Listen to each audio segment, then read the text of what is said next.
Hi guys, this is a part 2. Ito diba yung first? And this is the second.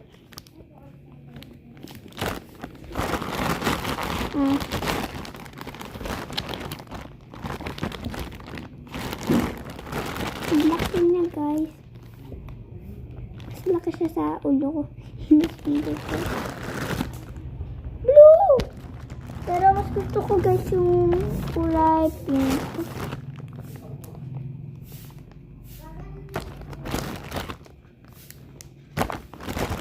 Wow, mas madami ko pala to kaysa sa kapit. Pasok muna natin. Kasi baka magkampas ulit. Sino pa party na? Malapit na matapos. Yan tayo magmumukbang. Bye-bye. See you later. Wait lang kasi malapit na matapos yung end.